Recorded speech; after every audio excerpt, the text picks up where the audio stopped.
Most SwiftUI tutorials teach one small feature and asks all different types of questions using the AI and how to create a class you can use where you have to select the right answer.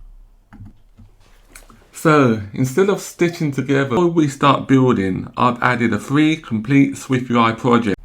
Build a fully on-device AI quiz app with SwiftUI. No external API required. So the first thing we need to do is to add a new view model.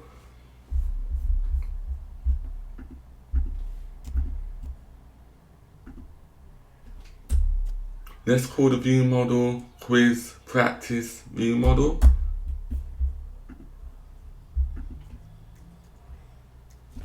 And then just import the following frameworks.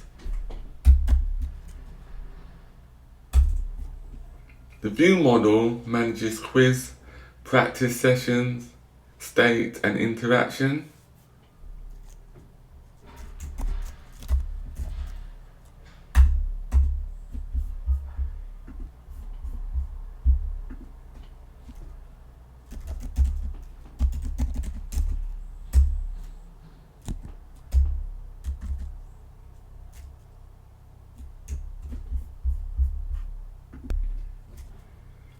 The next thing we need to do is to enable the application to capture the actual quiz that the user is interested in generating.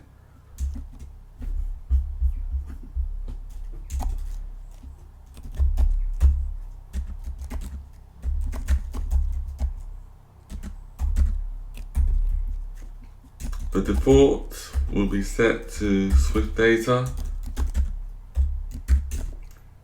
relationships,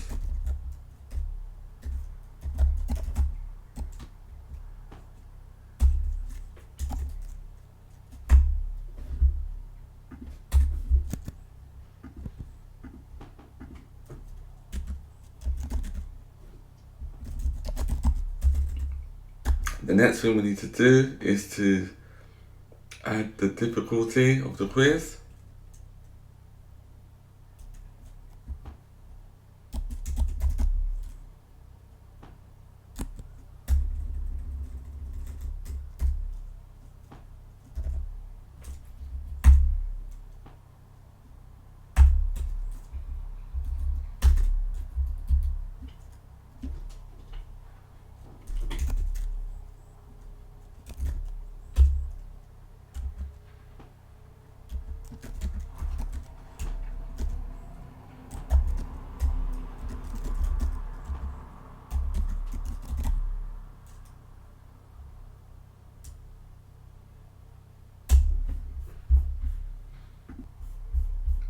The next thing we need to do is to add a few other properties such as error message, latest scores and the latest total.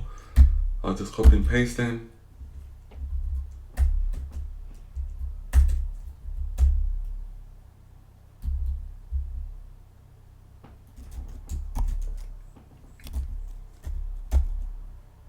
And then finally we need to include when the quiz has been submitted.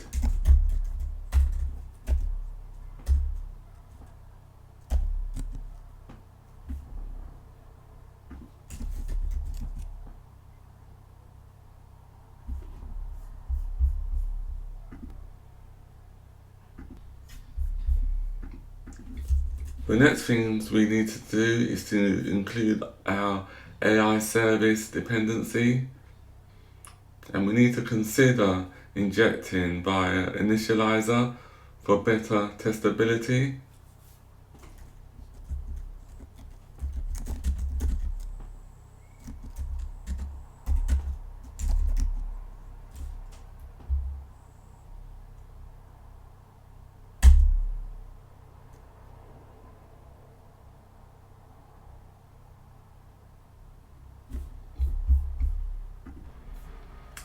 We next create our dependency injection constructor.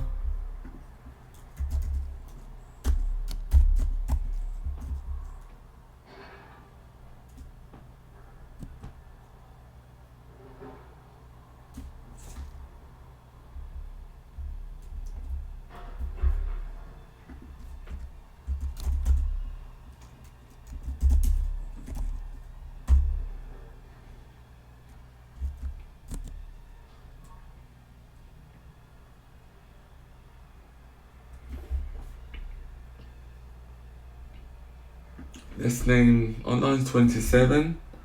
Let's name it as repository to make it more readable.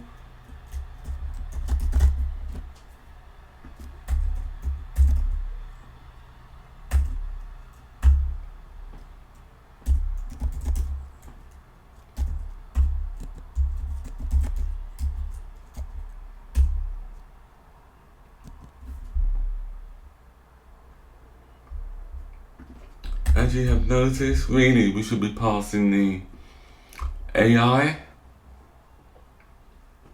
variable into the constructor, but at the moment we have created the instance on line 21 for the AI, which is not the best way really, so hopefully we can update that later to enable the constructor to create an instance of the object. And it also makes it more testable doing it that way.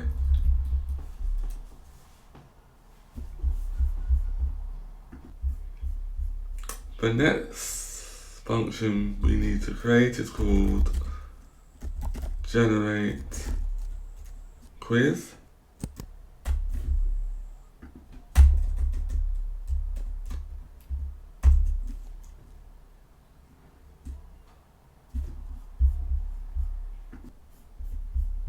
And the purpose of that function is to initiate a sync quiz generation via AI service. So this will create the unstructured tasks to bridge synchronous button action with a sync operation.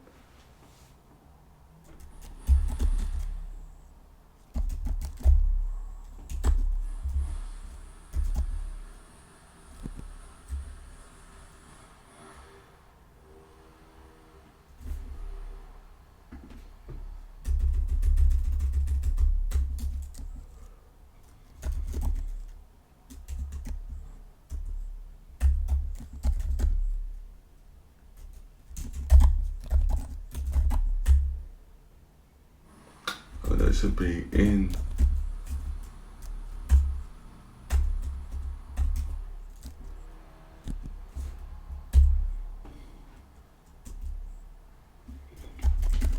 We also need to create some early validation to prevent unnecessary network calls.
On line 34, we should be using trimming characters and not replacing.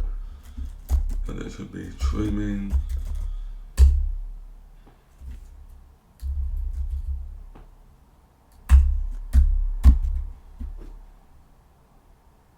Then we just reset the state for the new quiz session.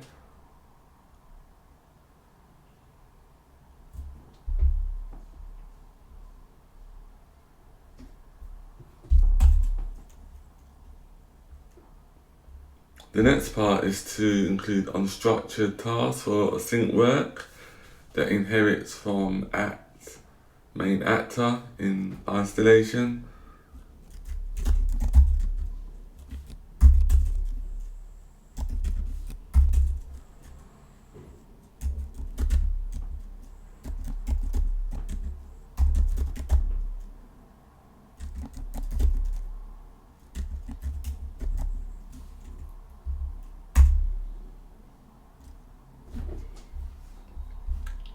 I'll just copy and paste the code.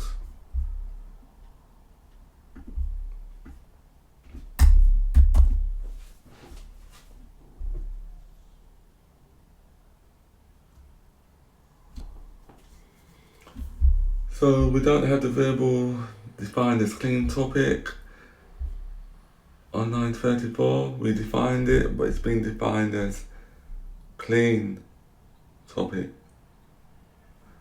We missed out the ED, so let's just add the ED.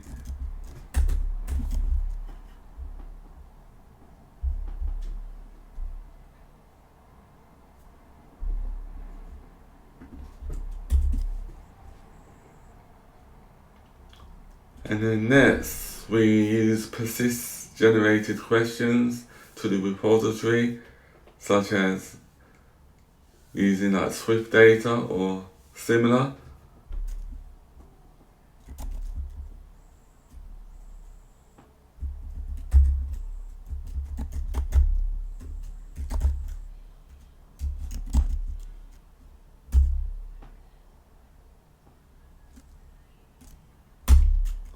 So these are the type of questions and topics you might want to ask the AI, and then it will generate that quiz for you.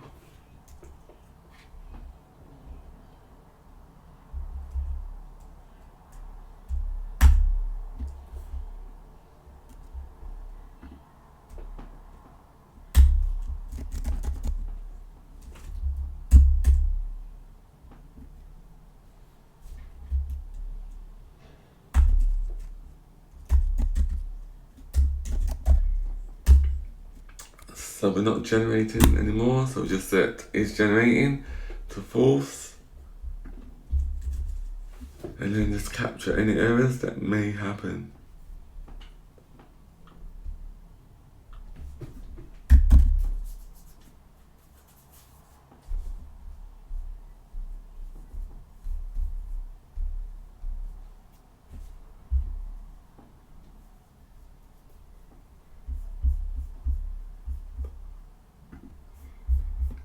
We also need to wrap it within our catch block.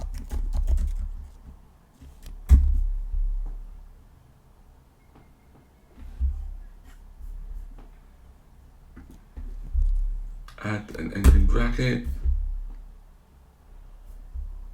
Let's compile it to check for any errors, compilation errors.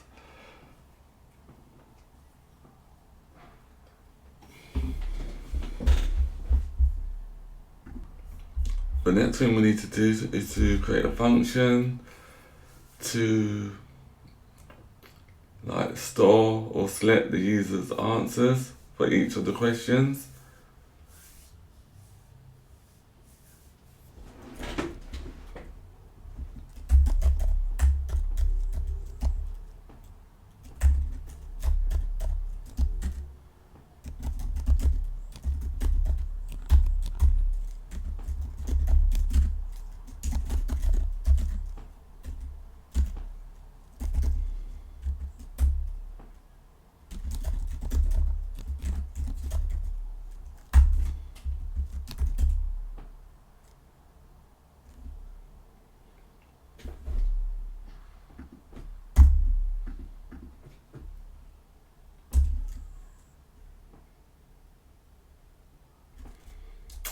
And we need to clear the previous results since the user is modifying the answers.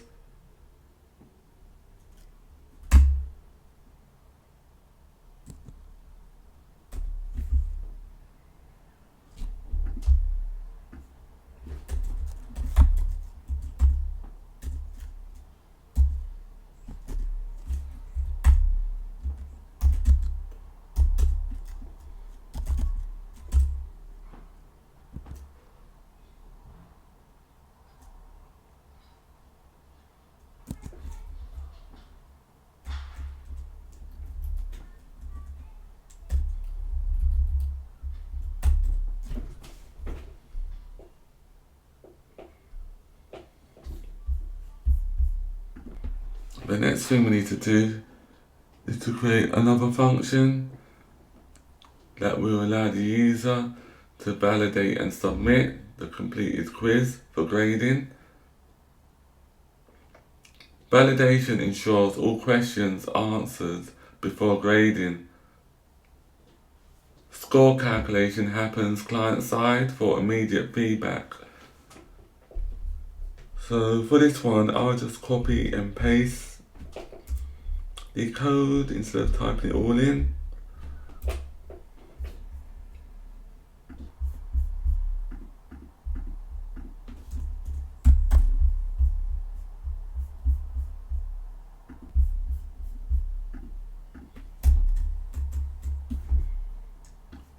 On lines 84, we persist submissions to the repository, such as the analytics, the history, and on lines 87 to 89, we update the published state to trigger the results within the UI.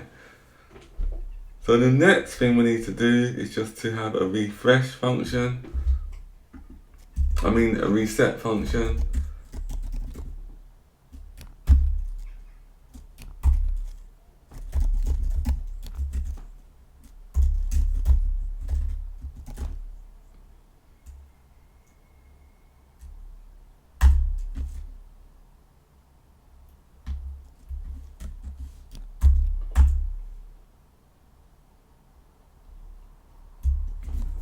The purpose of this is to clean the quiz state to allow retaking with fresh answers, which is very useful for practice mode, where users can retry the same quiz.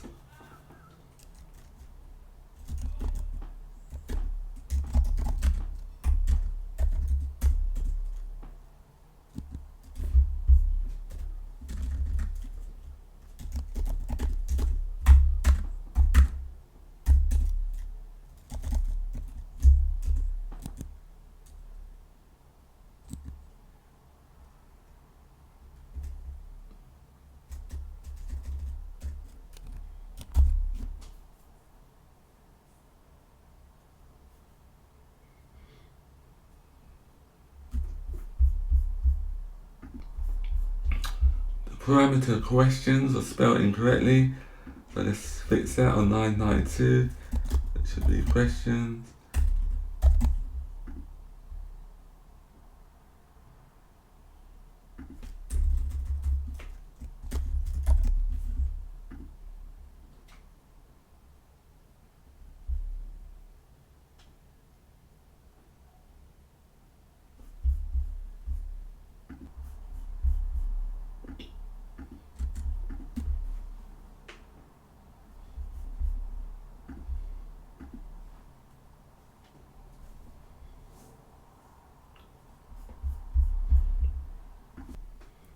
That's the quiz feature complete. In the next episode, we'll start building the app's main interface.